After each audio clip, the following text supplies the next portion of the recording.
अजय आलोक जी, सबसे पहले आपके पास आते हुए खेल चल क्या रहा है समझ नहीं आ रहा है, क्योंकि अगर हम देखें तो अजीत पवार हर मुद्दे पर नजर आपको आंखें दिखा रहे हैं। बटेंगे तो कटेंगे का नारा हमें स्वीकार नहीं है। और सबने देखा किस तरह से उन्होंने शिवाजी मानकुर्द पर, नवाब मलिक पर आपकी बात सुनी नहीं, चुनावी मैदान में उतार दिया। क्या ये सोची समझी स्ट्रैटेजी है?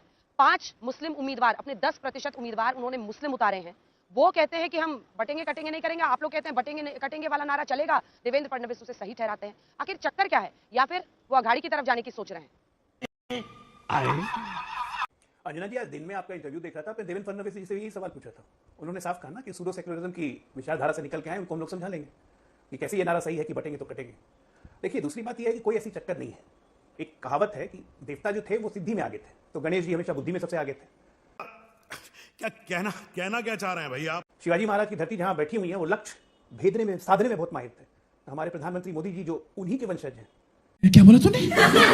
जो उन्हीं की विचारधारा में विश्वास रखते हैं, जो सावरकर की विचारधारा में विश्वास रखते हैं, वो लक्ष्य भेदने में माहिर है। तो लक्ष्य तो हम भेद चुके हैं। 23 तारीख को 175 प्लस से हम सरकार बनाने जा रहे हैं, और उस वक्त भी हम वीर सावरकर, जय सावरकर का नारा लगाएंगे। यूबीटी ग्रुप के लोग बैठे हुए हैं, जरा पूछिएगा कि कांग्रेस से नारा लगवा सकते हैं वीर सावरकर या जय सावरकर का? नहीं। शिवाजी महाराज की जय कहलवा सकते हैं? नहीं।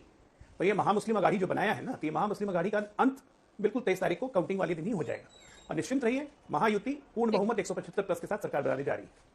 आपकी औकात बता रहा हूँ सर, बुरा नहीं मानना सर। ठीक है सुप्रिया जी, अजीत पवार के जो डिफरेंसेस है उस पर जाहिर तौर पर आप लोग घेरेंगे उनको, लेकिन ऐसा लग रहा है कि कहीं कुछ जगहों पर, मैंने 3-4 सीट्स की जो रिसर्च है वो निकाली है, उस पर फायदा हो रहा है। शिवाजी मानकुर्द की सीट, ये मुस्लिम बहुल सीट है, 53 यहाँ पर 53% मुस्लिम मतदाता हैं। ऐसे में देखिए वहां पर त्रिकोणीय लड़ाई हो गई है। अबू आजमी वहां पर समाजवादी पार्टी की तरफ से हैं, नवाब मलिक को अजीत पवार ने उतार दिया है, और वहां सुरेश बुलेट पाटिल जो कि पिछली बार सिर्फ 9,936 वोट से हारे थे, वो शिंदे साहब के टिकट पर है। अगर मुस्लिम वोट बढ़ता है तो महायुति की लड़ाई से महायुति को ही फायदा हो जाएगा। ये तो चिंता की बात होनी चाहिए आपके लिए। कैसा कैसा? आपको, आपके दर्शकों को और मेरे फेलो पैनलिस्ट को सबसे पहले तो मेरा नमस्कार। ये चुनाव महाराष्ट्र में हो रहा है। ये छत्रपति शिवाजी महाराज का महाराष्ट्र है, ये फूले का महाराष्ट्र है, ये शाहूजी महाराज का महाराष्ट्र है, ये बाबा साहब अंबेडकर का महाराष्ट्र है।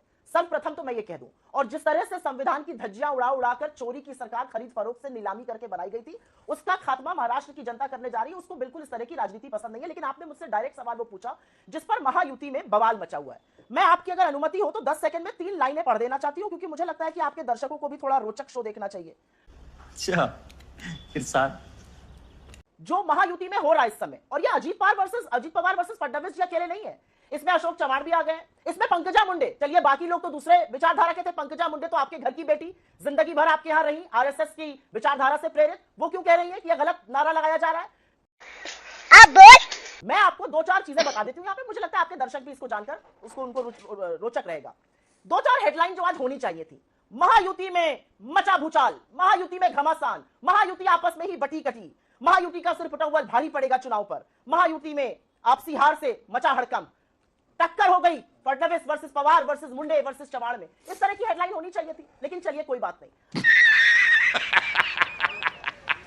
असल में बात यह है कि महाराष्ट्र में इस तरह के नारे नहीं चलते हैं, इस तरह के नारे उत्तर प्रदेश में भी नहीं चलते हैं। अगर चलते होते तो 43 से 46 सीट ये लोग हारते नहीं उत्तर प्रदेश में। ये सब बातें जो कही जा रही हैं, ये ध्यान भटकाने की बातें हैं। महाराष्ट्र 2-4 सवाल खड़ा होकर पूछ रहा है। पहला सवाल महाराष्ट्र ये पूछ रहा है कि आपने चोरी की सरकार बनाई, हमारा क्या हुआ? हमारे छत्रपति शिवाजी महाराज की मूर्ति क्यों ध्वस्त हो गई? हमारे 4-4 प्रोजेक्ट आता, एयरबस से लेकर Vedanta, Foxconn, bulk drug park क्यों चले गए गुजरात? 9 लाख नौकरियां बनती उससे। महाराष्ट्र ये सब पूछ रहा है। महाराष्ट्र पूछ रहा है कि जिस सोयाबीन के 6,000 रुपए एमएसपी के लिए 2014 में फडणवीस जी महाराष्ट्र में यात्रा कर रहे थे, आज वो उस पर चुप है और बिक रही है 3,000, 3,500 पर सोयाबीन, जबकि एमएसपी से भी नीचे एमएसपी 4600 है, 4,000 तो लागत हो जाती है। आज महाराष्ट्र ये सवाल पूछ रहा है। महाराष्ट्र ने मन बना लिया है, महाराष्ट्र की महिलाओं को अपने खाते में पैसा चाहिए।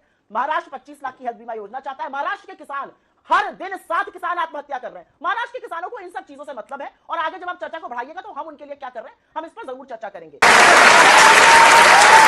ये मामला सिर्फ देवेंद्र फडणवीस और अजीत पवार का नहीं है, इससे बीजेपी में भी लोग उकता गए हैं, बीजेपी में भी लोग उकता गए, और पंकजा मुंडे इसका जीता जागता प्रमाण है। सही पकड़े हैं। अजय आलोक जी इसका एक जवाब दे दीजिए। अजय आलोक जी इसका एक जवाब दे दीजिए। शिवाजी मानकुर्द पर मैं दोबारा उनसे प्रश्न करूंगी। हालांकि बटने कटने पर बट गई महायुति, यही हमारा हेडलाइन है, यही हमारा नाम है शो का।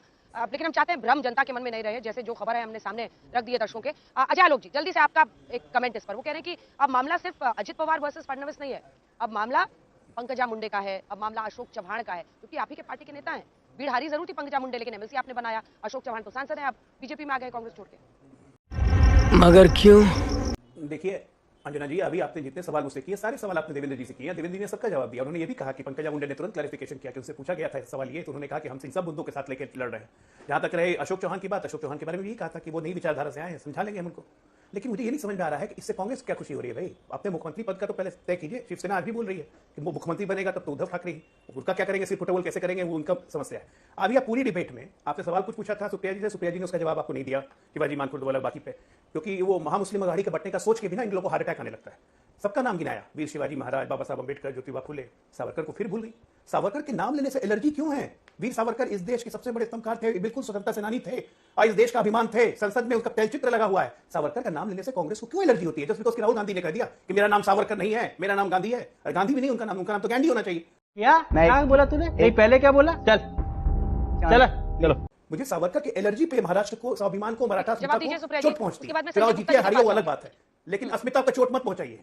अब तू गया बेटा, अब तू गया। देख तेरी औकात मैं दिखाता हूँ तुझे, देख। सुप्रिया जी, महाराष्ट्र की अस्मिता सावरकर पर का नाम लेने चोरी से पहले। करके मताधिकार को खरीद फरोख्त करके सुबह 6 बजे किसने सरकार बनाई थी? सबको पता है किसने महाराष्ट्र की अस्मिता पर चोट पहुंचाई है। दिल्ली दरबार खोलकर अजीत पवार और शिंदे जी के कैंडिडेट भी कौन होंगे ये अमित शाह डिसाइड कर रहे थे, और इसीलिए अमित शाह की फोटो को आपको अपने प्रचार प्रसार से हटाना पड़ा है। फडणवीस जी ने कहा है चुनाव के बाद तय होगा कौन किसके साथ है, तो जो फुटअव्वल है, सिर्फ फुटअव्वल, वो सब लोग देख रहे हैं।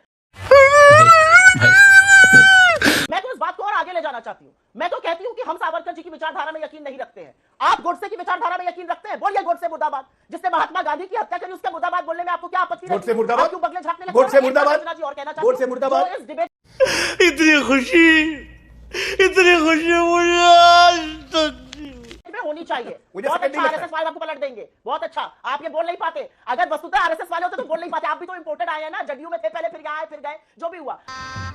गजब बेइज्जती है। अंजना जी, मैं छोटी सी एक बात कहना चाहती हूं। गौतम अडानी ये सरकार चला रहे हैं और इसका खुलासा हमने नहीं, इसका खुलासा इन्हीं के उप मुख्यमंत्री अजीत पवार ने किया है और कहा है कि उनके घर पर बैठक हुई थी, उसमें देवेंद्र फडणवीस और अमित शाह मौजूद थे, चुनी हुई सरकार गिराई जा रही थी। तो महाराष्ट्र की अस्मिता के साथ दिल्ली भी खिलवाड़ कर रहा है और मोदी जी के परम पूजनीय मित्र भी खिलवाड़ कर रहे हैं, सरकारें गिरवा कर, और इसीलिए गिरवाई गई जिससे उनको लाखों करोड़ों की जमीन कौड़ियों के दाम पर मुंबई में बिक जाए। ये असलियत है। अरे बाप रे, ये तो धोती खोल रहा है। और उस बैठक पर मैंने भी प्रश्न किया था देवेंद्र फडणवीस से, सुप्रिया जी, उन्होंने इनकार किया कि उस बैठक में सभी लोग थे, लेकिन उस पर गौतम अडानी नहीं थे। और अब जब अजीत पवार ने अपना इंटरव्यू दिया है तो वो कह रहे हैं शरद पवार ने भी कही ये है, स्लिप ऑफ टंग था। और ये बात शरद पवार साहब ने भी कही है, जो कि आपके साथी हैं। और ये बात शरद पवार जी ने भी कही है। सियाणपति नहीं। ये तो बहुत कन्वीनियंट हो गया अंजना जी, ये तो जबरदस्त कन्वीनियंस की राजनीति हो गई कि जब नाम सामने आ गया गौतम अडानी का। और मैंने तो जो वक्तव्य पढ़ा है शरद पवार जी का, उसमें तो ये पढ़ा है कि कहा गया था केसेस बंद हो जाएंगे, कहां मीटिंग करी जाए, तो उन लोगों ने कहा गौतम अडानी क्या मीटिंग कर लो। मैं भी उस मीटिंग में गया, मुझे ठीक नहीं लगा, मैं वापस आ गया। मैंने तो ये वक्तव्य भी पढ़ा है, आपके चैनल में नहीं लेकिन एजेंसी पर पढ़ा है मैंने ये वक्तव्य। ये तो कन्वीनियंस है बीजेपी की। एक कहेगा कि भैया थे वहां पर गौतम अडानी, देवेंद्र फडणवीस उनको बचाएंगे, भैया मोदी जी के आदमी थोड़ी ऐसे कह देंगे। असली बात यह है, मुझे कैसे भी करके निकाल मेरे भाई, मैं फंस गया हूँ यहाँ। अंजना जी, मुझे व्यक्तिगत तो नहीं होना चाहिए, मुझे नहीं लगता कि घर परिवार नेताओं को इसमें लाना चाहिए था, लेकिन क्योंकि मेरी नेत्री पर इन्होंने मैं कहा, तो हिंदू धर्म में और भारत की संस्कृति में एक औरत जब एक पति का नाम अपने नाम से जोड़ लेती है तो उसके घर से उसकी अर्थी उठती है। ताउम्र उसके नाम से वो अपना नाम जोड़ती है। दाम्पत्य का सूत्र जो लोग निभाते हैं वो इस बात को समझते होंगे। स्वेच्छा से अपनी यहां पर नागरिकता छोड़कर अमेरिका जाने वाले तो आपके घर के लोग हैं, क्यों मेरा मुंह खुलवा रहे हैं? आप मेरी नेत्री पर औने बौने बातें कहिएगा तो मुझे बोलना पड़ेगा। मैं नहीं कहना चाहती थी आपके बच्चे अमेरिकी नागरिक बने, मेरे बच्चे नहीं बने। एक चीज और समझ लीजिए, मेरे बच्चे वही पैदा हुए थे। व्हाट्सएप मेरे बच्चे वही पैदा हुए थे। अच्छा, तो नागरिकता ही नहीं है, हिंदुस्तान के पैदा करते ना, हिंदुस्तान से इतनी नफरत मैं वहीं पे काम कर रहा था ना, मैं वही काम कर रहा था, इसलिए पैदा किया। आपकी तरह यहाँ पे घूम घूम के झोला नहीं ला रहा था, एक चैनल से दूसरे चैनल, एक चैनल से दूसरे चैनल। स्मृति ईरानी का इंटरव्यू लेने के लिए हो गया जालो जी, पूरा कीजिए, हो गया। आप दोनों का हो गया, अब आप लोगों की बात हो। तो इसका जवाब सुप्रिया श्रीनेत जी, बीजेपी अध्यक्ष, जो आरोप लगा रहे हैं कांग्रेस पार्टी पर, कह रहे हैं आप लोग डोजिया लेकर घूमते थे, उन्होंने हर हमले पर जबरदस्त जवाब दिया। 26/11 पर मैं इस देश को दो बातें याद दिलाना चाहती हूं और वो याद दिलानी जरूरी है। 26/11 एक ऐसा आतंकी हमला था जिसने मुंबई नहीं इस देश को दहला के रख दिया था। उसके सारे आरोपियों को सजा मिली और असलियत यह है कि 26/11 में शहीद हेमंत करकरे जो एटीएस चीफ थे, उसको यह कहा था एक औरत ने कि यह मेरे श्राप से मरा है। और वो औरत कोई नहीं, बीजेपी की पूर्व सांसद प्रज्ञा ठाकुर थी, जिनको ऐसा कथन करने के बाद बीजेपी ने टिकट दिया था और लोकसभा लाई थी। तुम्हें शर्म है? कुछ शर्म आया है?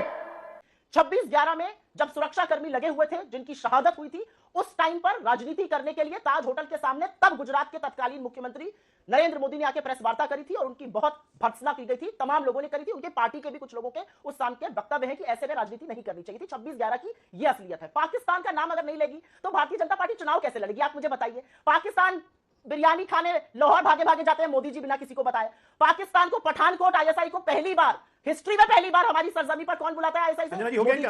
पाकिस्तान से गलबैया उनके नवाज शरीफ को अपने यहां पर स्वेरिंग इन सेरेमनी में कौन बुलाता है? मोदी जी। पाकिस्तान से हर तरह की गलबैया करेंगे मोदी जी, बातें हमसे पूछेंगे। हिपोक्रेसी की भी सीमा होती है। मैं आपकी जानकारी के लिए एक डेटा रख देती हूं और वो डेटा ये है कि मोदी गवर्नमेंट के तीसरी बार स्वेरिंग इन के बाद 160 आतंकी हमले जम्मू कश्मीर में हुए हैं, जिसमें 160 दिन में 39 हमले हुए हैं, जिसमें हमारे 30 जवानों की शहादत हुई है और करीब करीब 26 हमारे सिविलियंस की मौत हुई है। इसका जिम्मेदार कौन है? इस पर कौन कब बोलेगा? कोई क्यों बताएगा कि आईएसआई पठानकोट क्यों आई, क्यों गए मोदी जी, क्यों अडवाणी जी मजार पर गए थे जिन्ना की? ये कौन बताएगा? बेशर्मो, शर्म करो, शर्म। बोलिए बोलिए। इन्होंने एक बहुत गलत बात बोली और इसकी उनको माफी मांगनी चाहिए। हमारे सुरक्षा तंत्र, हमारी खुफिया एजेंसियों पर सवाल मत उठाइए, हमसे करिए अपनी राजनीतिक लड़ाई। आपने खड़ा कर दिया मैदान में लाकर सुरक्षा एजेंसियों को, यह काम मत करिए। यह काम फिर कारगिल में भी हो जाएगा, यह काम तमाम जगह हो जाएगा, उरी से लेकर पठानकोट। काम मत करिए। हमारी सुरक्षा एजेंसी, हमारी सेना के शौर्य और पराक्रम का इतना तो सलाह दीजिए कि उनको लाके भरे बाजार में आप लोग खड़ा कर देते हैं प्रज्ञा ठाकुर और आपके जैसे लोग, वो काम मत कीजिए। हेमंत करकरे को गद्दार बुलाना, उनको श्राप देना और अब कहना कि खुफिया एजेंसी का फेलियर था, यह काम गलत है। हमारे लोगों ने शहादत देकर इस देश को बार बार बचाया है, यह काम करना बंद कर दीजिए। शर्म करो, भगवान से डरो वालों। मैं फिर से बोलूंगी, पाकिस्तान की बात करेंगे। अरे पाकिस्तान की 2 नेशन थ्योरी पर सबसे पहले आप लोग जुटे। सबसे पहले north west frontier province Bengal और सिंध में आप लोग भारत छोड़ो आंदोलन का चिट्ठी लिख के बता रहे थे कैसे इसका दमन किया जाए। आपके लोग सरकार में काबिज रहे, हम तो वहां पे आंदोलन कर रहे थे महात्मा गांधी के आह्वान पर। मत मेरा मुंह खुलवाइए। मैं यहां पर दोबारा डिबेट महाराष्ट्र पर लाना चाहती हूँ। जयप्रकाश प्रकाश नड्डा महाराष्ट्र में बोल रहे थे, वो एक बात का जवाब देना। 7 किसान महाराष्ट्र में रोज शहादत अपनी कर रहे हैं, रोज खुदकुशी कर रहे हैं। 16 लाख करोड़ आप अमीरों के माफ कर सकते हैं, किसानों की ऋण माफी क्यों नहीं कर सकते? हमारी सरकार बनेगी 3 लाख रुपए तक हर किसान का हम माफ करेंगे। हम महिलाओं को 3000 रुपए उनके खाते में देंगे। हम 25 लाख कपास, सबसे बड़ी बात, हम जातिगत जनगणना कराएंगे इस संविधान के लिए। ये क्यों नहीं करते? इसकी बात करें। अंजना जी 10 सेकंड। तो यार कपास 10 सेकंड दीजिए मुझे। किसानों के लिए, और वो संविधान दिखा रही है। मैं बिल्कुल बिल्कुल बिल्कुल मैं संविधान बोलिए ना, खोल के भी दिखा दे। पता नहीं कोरा कागज है कि कुछ लिखा हुआ भी कि नहीं। राहुल आ रही हूं प्रशांत पवार जी, आ रही हूं, मुझे हाथ दिख रहा है आपका। संविधान को कोरा कहना बंद कर दीजिए। ये पूरे देश, आपका दिमाग कोरा है। ये पूरे देश को पता है। अब बीच में मैं नहीं बोल रहा हूँ, मैं आपके बीच में नहीं बोल रहा था। शांति से रहिए, सुनिए, शांति से रहिए, सुनिए, शांति से रहिए, सुनिए। एक मिनट शांति से रहिए, सुनिए जरा। 1 मिनट। 26/11 के बाद बोलिए जवाब। हमारे पूर्व एयरफोर्स चीफ, हमारे पूर्व आर्मी चीफ, मैं कह रहा हूं 26/11 के हमले के बाद हमारे पूर्व एयरफोर्स चीफ, हमारे पूर्व आर्मी चीफ प्रधानमंत्री के पास गए थे और उन्होंने कहा था कि स्ट्राइक के लिए इंडियन आर्मी तैयार है। किसने रोका? किसने रोका? क्यों रोका मनमोहन सिंह ने? किसके कहने पे रोका कि नहीं ये हम नहीं कर सकते, हम अटैक नहीं करेंगे? क्यों? चुगिया पहनी हुई थी। अब तू गया बेटा, अब तू गया। देख तेरी औकात मैं दिखाता हूं तुझे, देख। सबकी आवाज नीचे कीजिए, 1 सेकंड आवाज नीचे कीजिए सबकी। अजय आलोक जी, चूड़ियां पहनना कमजोरी की निशानी नहीं है। दोबारा कह रही हूं, ध्यान से सुनिएगा। हर नेता, चाहे वो किसी पार्टी का हो, ध्यान से सुनिएगा। आपकी मां भी पहनती थी, आपकी बेटी भी पहनेगी, आपकी पत्नी भी पहनती है। चूड़ी कमजोरी की निशानी नहीं है। आइंदा कभी ऐसी चूक, ऐसी गलती मत कीजिएगा।